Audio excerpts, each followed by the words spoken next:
we're under a tremendous amount of pressure on delivering buildings, projects, lab spaces as fast as possible.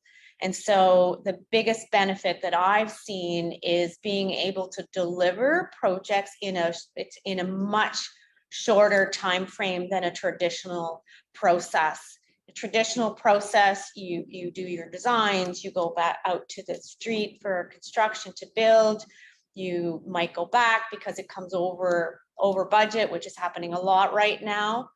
And you go back and you redesign and you reprice, and it's just that those stages of getting through to a final approved project takes 6-8 months, depending on the complexity and the size of projects, where in an IPD, you can start a lot of the early processes much earlier, like early procurement, ordering materials before your building is even finally designed, so that you can get through the procurement issues. And so all of these things I'm talking about are all of the things that we are living today in our environment, between delivery of materials, procurement, cost escalations. And so IPD is a great process to manage the risk of delivering a project on time.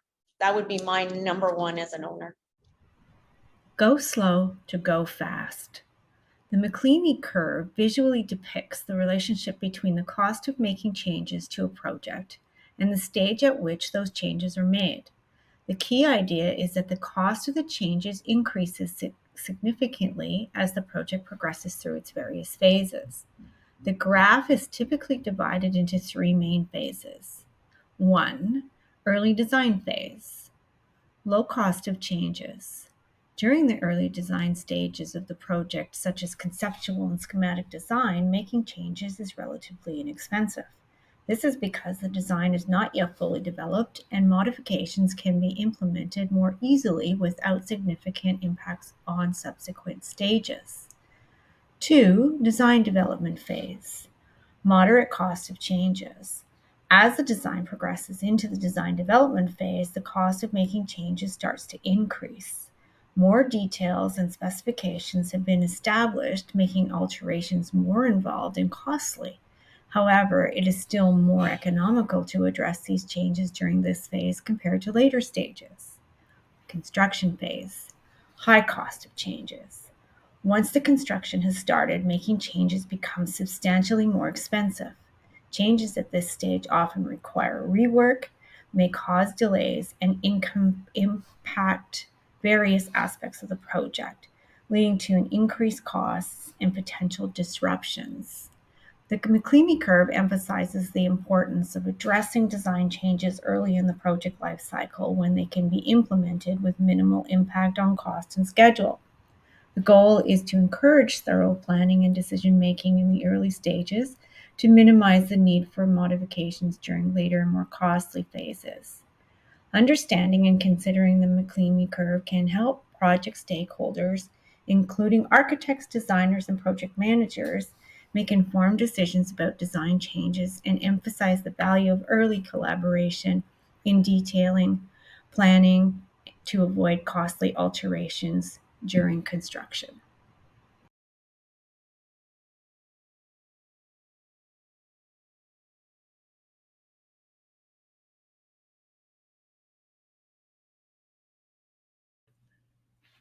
The early stages of a construction project present a prime opportunity to influence cost and design.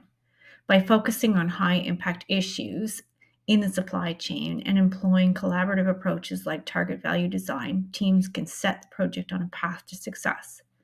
Here's a breakdown of the key concepts. Early influence on costs and designs.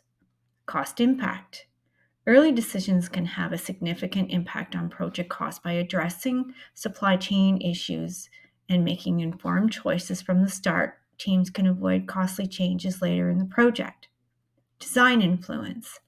Early involvement allows for informed design decisions.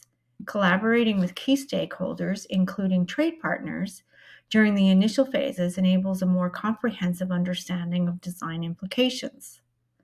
Supply chain considerations. Identifying high impact issues. Analyzing the supply chain early on helps identify critical factors that can impact project success. This may include material lead times, availability, and potential risks to the supply chain. Mitigating risks. Proactively addressing supply chain challenges helps in mitigating risks such as delays and disruptions. This can involve diversifying suppliers, securing key materials early, or having contingency plans in place. Collaborative team environment. Trade partner involvement. Engaging trade partners and leveraging their expertise from the beginning fosters collaboration. Their insights into materials, construction methods, and potential challenges can contribute to a more informed decision. Early problem solving. A collaborative team environment allows for early identification and resolution of potential issues. This proactive approach helps prevent problems from escalating, contributing to smoother project execution. Target value design. Defining project goals. Target value design involves setting specific cost and performance goals early in the project. This collaborative process aligns the entire team on the project's objectives. Continuous refinement and improvement. Throughout the project, teams can continuously refine the design and cost considerations to ensure alignment with established targets. This iterative process supports adaptability and optimization. By integrating these principles early into the stages of the projects, team can create a foundation for success. The collaboration and knowledge sharing among stakeholders contribute to effective decision making, cost control, and achievement of project goals.